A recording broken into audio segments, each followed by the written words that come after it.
Bonjour à toutes, bonjour à tous, bienvenue sur le plateau du quart d'heure bourbonnais et aujourd'hui nous avons l'honneur de recevoir Amélie Pia. Amélie, bonjour. Bonjour Léonie. Alors, tu es la fondatrice de Atout et Gestion, Tout à fait. micro-entreprise basée à Moulins.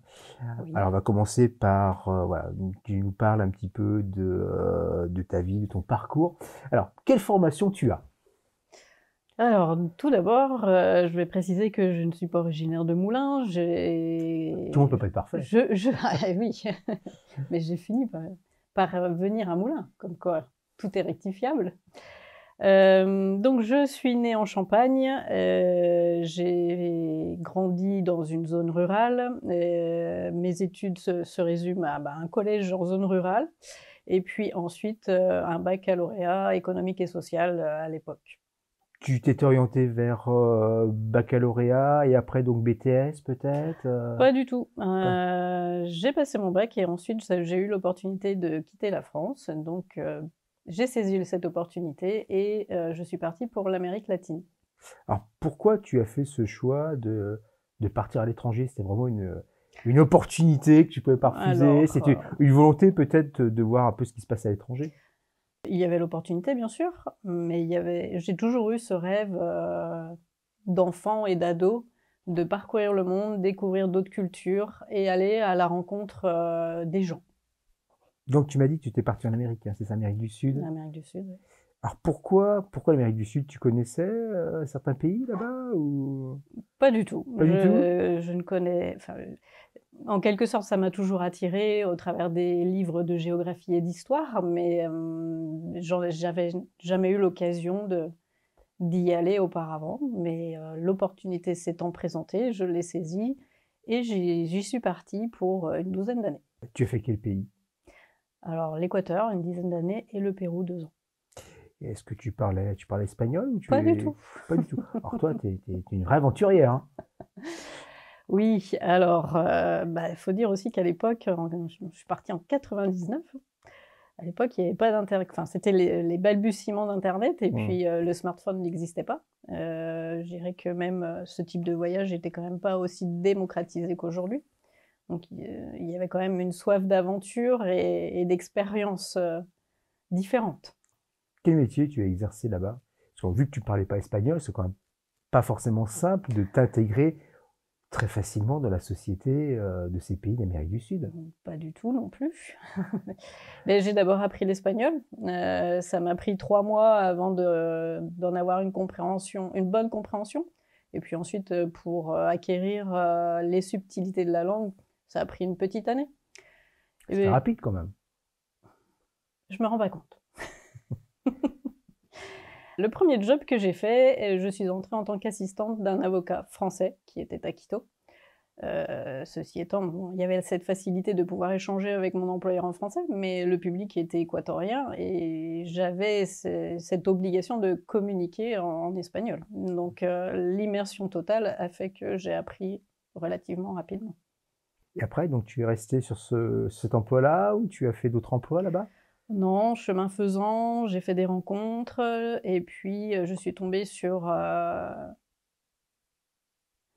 quiteño en espagnol qui avait son entreprise, qui fabriquait des produits d'entretien industriel et qui était à la recherche d'investisseurs pour développer son entreprise. Donc je suis rentrée en tant qu'investisseur, nous nous sommes associés et l'aventure a duré de 2003 à 2010.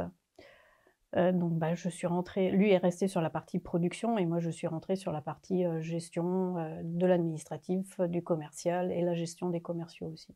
Ah, tu es resté quand même 7 ans au sein Oui. de cette entreprise. Pourquoi tu as voulu quitter après cette activité? Ah, j'ai suivi mon cœur. Je suis rentrée en Europe en 2010, pour des En raisons Europe. personnelles, hein, mais en Europe, oui, en l'Italie exactement. Avant que tu ne me poses la question, non, je ne parlais pas italien. Donc pareil, bis repetita, on apprend Exactement. l'italien. J'ai appris l'italien en immersion totale et grâce aussi à la télé, parce qu'en immersion totale, donc j'ai atterri à Naples, à savoir qu'à Naples, on parle le dialecte local. Donc j'ai peut-être d'abord appris le dialecte pour ensuite apprendre l'italien. Tu faisais quoi là-bas en Italie? Ah, puis je me suis imprégnée de la culture, de la gastronomie, et Ah bah, c'est pas mal pour la puis gastronomie, hein. voilà, tout à fait. Il y a beaucoup de choses à apprendre. La cuisine de la mamma. Et puis j'ai refusé de me plier aux contraintes du marché de l'emploi italien, et j'ai décidé de rentrer en France tout simplement pour reprendre un job de salarié. Je suis rentrée à Paris, j'ai commencé par un job de salarié en tant qu'assistante commerciale. Et puis la vie frénétique de Paris ne me convenant pas du tout, j'ai saisi une nouvelle opportunité.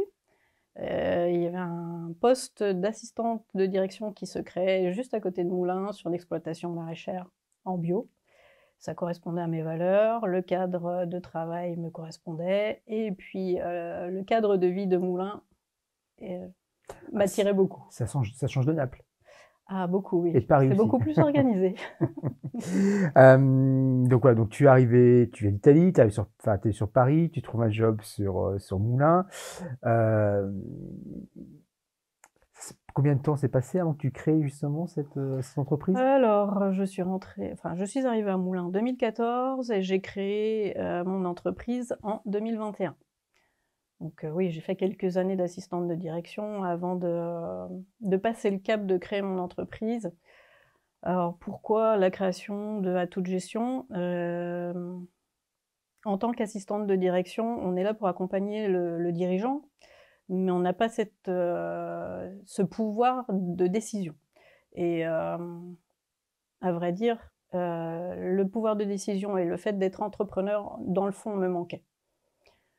En dehors de ça, j'ai aussi décelé des besoins auprès des TPE en service administratif. Alors, il est vrai qu'en général, lorsqu'on a des besoins administratifs, on a souvent recours au salariat, mais sur des structures comme des TPE, on n'a pas forcément le volume horaire nécessaire, ni le budget nécessaire pour salarier quelqu'un.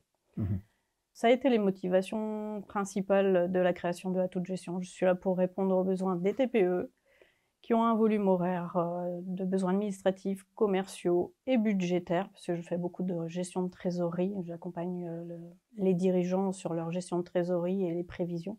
Donc, si je comprends bien, tu travailles donc sur une partie commerciale et une partie financière pour les entreprises. Oui, tout à fait. Tu es l'interface un peu avec le comptable sur certains besoins. Totalement. Je suis le bras droit du dirigeant, l'articulation entre le cabinet comptable, le conseiller bancaire bien souvent, l'assureur également, et puis toutes les institutions administratives.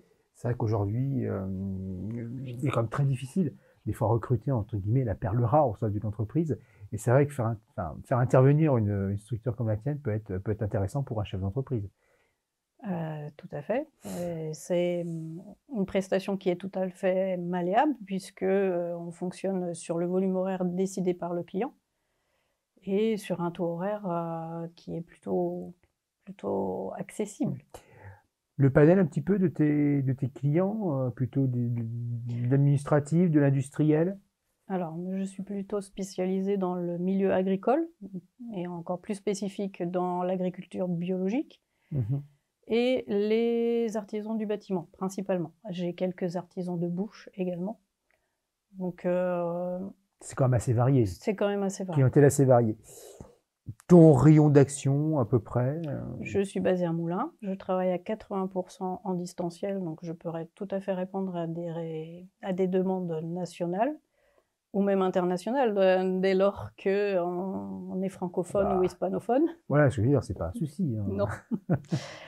Et je me déplace également sur site des entreprises. Donc mon rayon d'action actuellement, c'est de Manicourt jusqu'à Saint-Pourçain. On va dire oui, entre 40 km au nord et au sud de Moulins. Alors, maintenant, ta société, 2021, c'est ça, hein, ta création. Oui. Nous sommes en 2024, 3 ans, je pense que tu as trouvé ton rythme de croisière maintenant. Oui, mon agenda est full. Voilà.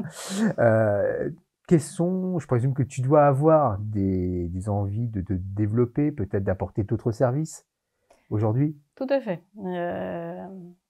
J'ai un peu fait le tour de la partie opérationnelle, on va dire.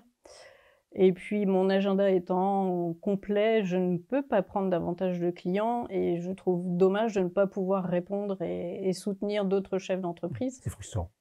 Très frustrant.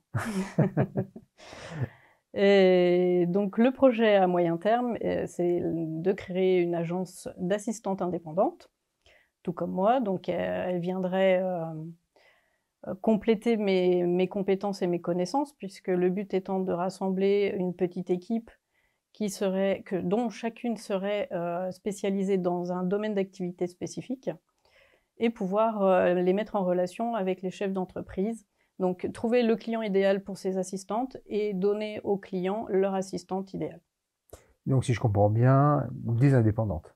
Des indépendantes. Un regroupement d'indépendants et d'indépendantes. Très bien. Je vais mettre ça en place le plus rapidement possible. Sur 2024, 2025 ? Sur 2024, mi-avril, le recrutement est en cours. Donc demain. Oui, oui, on peut dire ça comme ça. Le recrutement est en cours et puis ensuite la prospection démarrera. Aujourd'hui, tu as trouvé les personnes, tu as encore quelques... J'ai 2 candidates que je pense retenir, oui. Tu en recherches d'autres ? C'est peut-être le moment justement dans le cadre Bien Bonnet sûr, de faire un appel. Faisons un appel. Si vous êtes indépendante, installée depuis au moins 1 an, que vous avez des difficultés à trouver des clients, n'hésitez pas à venir me contacter. Nous échangerons sur vos compétences, vos connaissances et puis la manière dont je peux vous accompagner au mieux.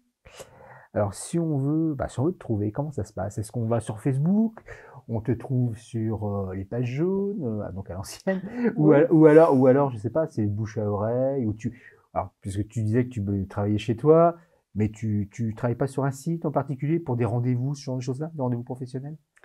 Alors, je fais 2 jours de permanence dans un local informatique de Moulins qui est à Électronique rue Durand.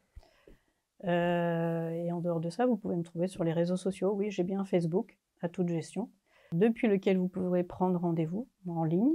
Et sinon, j'ai mes coordonnées qui apparaissent sur Google et sur le Facebook. Amélie, merci de ta présence sur le plateau. Merci à toi, Ludovic. Avec ces échanges très, très enrichissants. Bon courage et puis écoute, bonne chance pour la création de ton agence. Merci beaucoup. Merci, au revoir. À bientôt, au revoir.